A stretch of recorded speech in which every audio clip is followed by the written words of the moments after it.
di sebuah acara perusahaan yang megah. Lampu sorot gemerlapan, makanan berjejer mewah, semua petinggi dari kantor cabang berkumpul. Malam itu spesial karena direktur utama dari kantor pusat Jakarta, seorang figur yang disegani dan jujur saja sedikit ditakuti, datang langsung untuk meresmikan proyek baru. Direktur cabang tuan rumah, sebut saja Pak Budi, berkeringat dingin dari tadi. Baginya malam ini adalah pertaruhan karir, semuanya harus sempurna. Setelah rangkaian pidato yang membuat separuh hadirin mengantuk, akhirnya tiba waktunya acara hiburan. Untuk memeriahkan suasana, diundanglah hiburan musik dangdut. Pak Dirut yang duduk di sebelah Pak Budi awalnya cuma senyum tipis, nggak terlalu tertarik. Sampai penyanyi pertama naik ke panggung, wajahnya, wow, cantiknya seperti bidadari turun dari feed Instagram, kulitnya glowing, gaunnya berkilauan, senyumnya bisa bikin diabetes. Semua mata tertuju padanya. Musik mulai mengalun dan dia pun bernyanyi. Suaranya ya standar lah, nggak fals tapi juga nggak istimewa.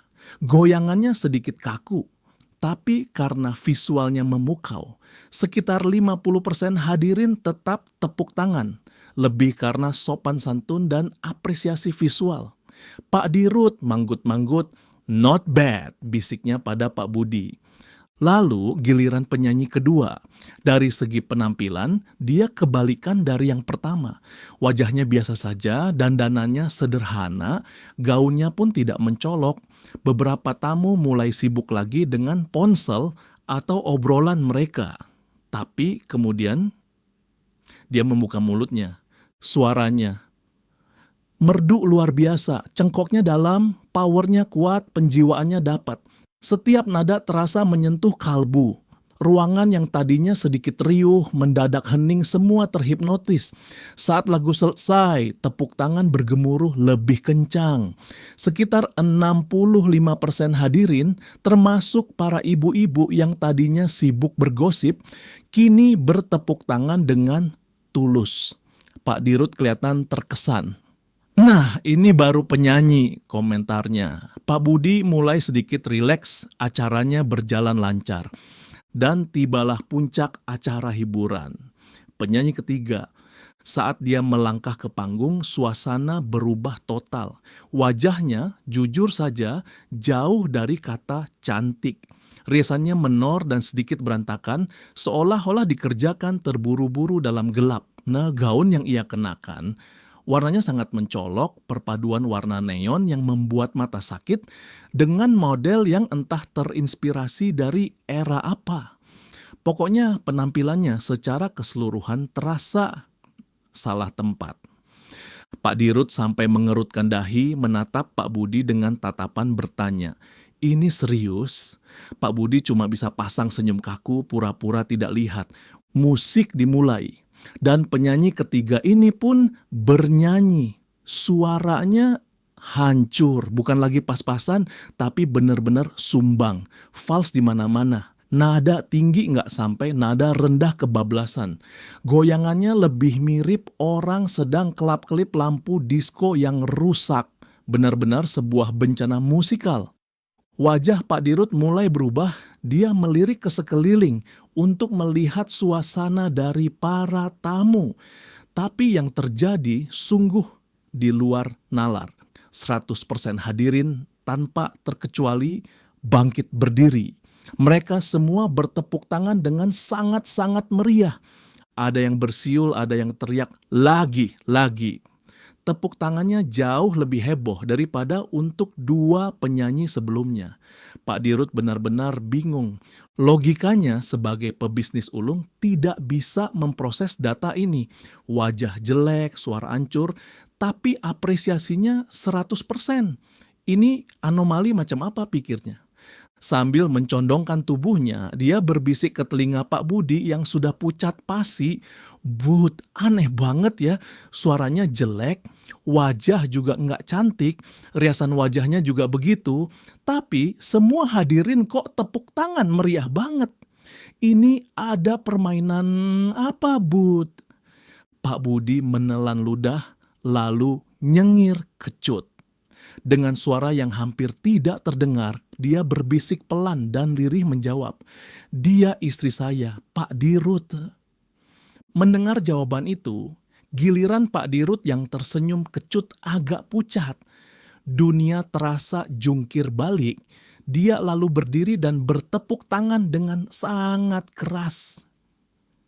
Nah, gimana teman-teman? Cerita tadi memang lucu ya. Tapi coba kita berhenti, tertawa sejenak dan lihat dari sudut pandang yang berbeda.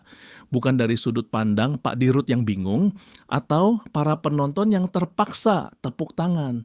Tapi dari sudut pandang si ibu, istri direktur cabang. Dia tahu. Tentu saja dia tahu penampilannya tidak seperti model. Dia juga pasti sadar suaranya tidak semerdu penyanyi profesional. Dia pasti melihat tatapan aneh dan bisik-bisik saat dia naik ke panggung. Tapi dia tetap naik, dia tetap bernyanyi sebisanya, dia tetap berekspresi dengan caranya sendiri. Di depan semua orang, termasuk di depan bos besar suaminya. Di dunia kita yang sekarang ini, kita semua ibaratnya adalah istri direktur cabang itu. Setiap hari kita naik ke panggung kehidupan kita masing-masing, dan di luar sana selalu ada penonton yang siap menilai sampul kita. Mungkin sampul kita adalah CV yang berasal dari universitas yang tidak terkenal. Kita melamar pekerjaan bersaing dengan lulusan kampus ternama. Para HRD, yaitu para penonton itu, mungkin akan melihat alma mater kita dan langsung berpikir, paling kemampuannya biasa saja. Mereka belum mendengar suara kita, skill kita yang sebenarnya, etos kerja kita yang luar biasa. Atau mungkin sampul kita adalah penampilan fisik. Kita ingin memulai jadi content creator, tapi kita merasa tidak estetik. Kamera kita cuma dari HP kentang, kamar kita tidak instagramable. Sementara di luar sana, creator lain punya wajah glowing dan peralatan puluhan juta. Para penonton di dunia maya mungkin akan scroll melewati konten kita hanya karena sampulnya tidak kinclong. Mereka belum mendengar suara kita, ide-ide brilian kita, cerita kita yang otentik. Bisa jadi sampul kita adalah latar belakang keluarga. Kita punya ide bisnis yang hebat, tapi kita bukan berasal dari keluarga berada. Kita tidak punya koneksi, tidak punya modal warisan. Saat kita pitching ide, para investor itu mungkin akan memandang kita sebelah mata. Anak ini bisa apa? Pikir mereka. Mereka belum mendengar suara kita, kegigihan kita, riset pasar kita yang mendalam, dan semangat kita yang menyala-nyala. Rasa sakit karena dihakimi berdasarkan sampul itu nyata. Rasanya tidak adil. Dan insting pertama kita mungkin adalah mundur, malu, merasa tidak pantas. Kita berpikir, sudahlah, buat apa mencoba? Toh mereka sudah menilaiku. Tapi pelajaran terbesar dari si ibu tadi bukanlah soal suara jeleknya, tapi soal keberaniannya untuk tetap bernyanyi. Dia tidak menunggu sampai suaranya jadi bagus atau badannya jadi langsing untuk tampil. Dia tampil dengan apa yang dia punya saat itu juga. Dan di dunianya sendiri, di atas panggungnya sendiri, dia adalah pemenangnya. Tepuk tangan itu mungkin karena jabatan suaminya, tapi keberaniannya itu murni miliknya. Jadi apa yang harus kita lakukan saat kita menjadi si sampul jelek? Jawabannya sederhana, tapi tidak mudah. Fokus pada suara kita. Biarkan CV-mu dari kampus biasa itu menjadi catatan kaki. Tapi pastikan portofoliomu yang berbicara paling keras. Pastikan saat interview energimu, wawasanmu, dan solusimu yang membuat mereka lupa dari mana asal ijazahmu. Itulah suaramu. Biarkan videomu direkam dengan HP seadanya, tapi pastikan isi kontenmu begitu berbobot, begitu menghibur, atau begitu bermanfaat, sehingga orang tidak peduli lagi dengan kualitas gambarnya. Mereka datang untuk mendengarkan apa yang ingin kita sampaikan. Itulah suaramu. Biarkan mereka meremehkan latar belakangmu. Tapi saat kita presentasi, kuasai datamu, Tunjukkan visimu dengan begitu jelas. Jawab setiap pertanyaan dengan keyakinan yang tak tergoyahkan, yang lahir dari kerja keras dan riset panjang. Biarkan kompetensimu membungkam keraguan mereka, itulah suaramu. Dunia ini penuh dengan permainan melempar kaleng. Kita semua berdiri di belakang garis, memegang bola, melihat tumpukan kaleng di depan kita.